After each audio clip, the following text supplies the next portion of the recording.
If you listen closely to our readings today, especially from the book of Sirach and the Gospel, you will hear the Bible exalts a beautiful virtue, a virtue that is very much in need of our culture and society today. Yet the problem with this virtue is that it is practically difficult for our culture and society to uphold. This virtue seems to be at odds with everything our culture and our society hold up. Our culture encourages us to be first. This virtue encourages us to be last. Our culture seems to promote self-satisfaction. All you have to do is to look at what they sell in our bookshops. They are filled with self-help books teaching us self-fulfillment and self-satisfaction. Whereas this virtue promotes self-denial, our culture seems to promote willfulness, while this virtue promotes unselfishness. Our culture encourages us to put our will first, while this virtue always encourages us to put God's will before ours. Our culture canonizes freedom, independence, and autonomy, while this virtue speaks about dependence and obedience.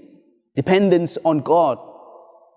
Our culture and society always seems to hold before us power and prestige, whereas this virtue speaks about weakness.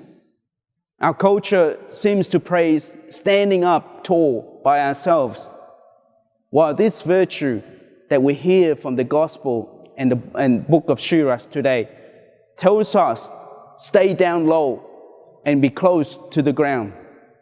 And of course, I'm speaking about the virtue of humility.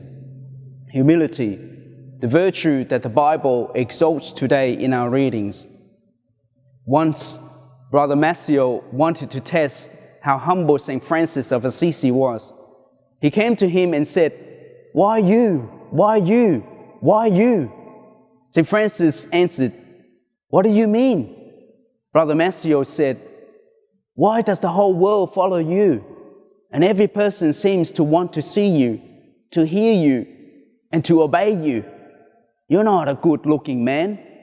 You're not of great learning. You're not noble. Why then does everyone want to follow you?" On hearing this, St. Francis rejoiced greatly in spirit. He raised his face toward heaven in prayer. Then he turned to Brother Matthew and said, "Do you want to know why me? Do you want to know why the whole world follows me? It is because the most holy Lord intends to do a great, wonderful work, and the merciful Lord has not seen among men anyone more detestable and more worthless and more lonesome than me."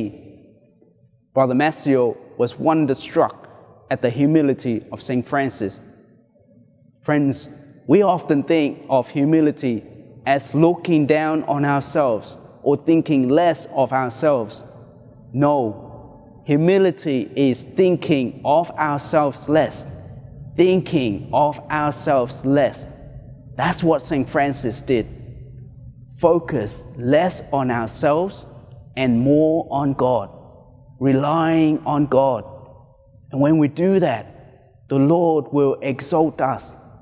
For Jesus says, "For anyone who exalts himself will be humble, and the man who humbles himself will be exalted."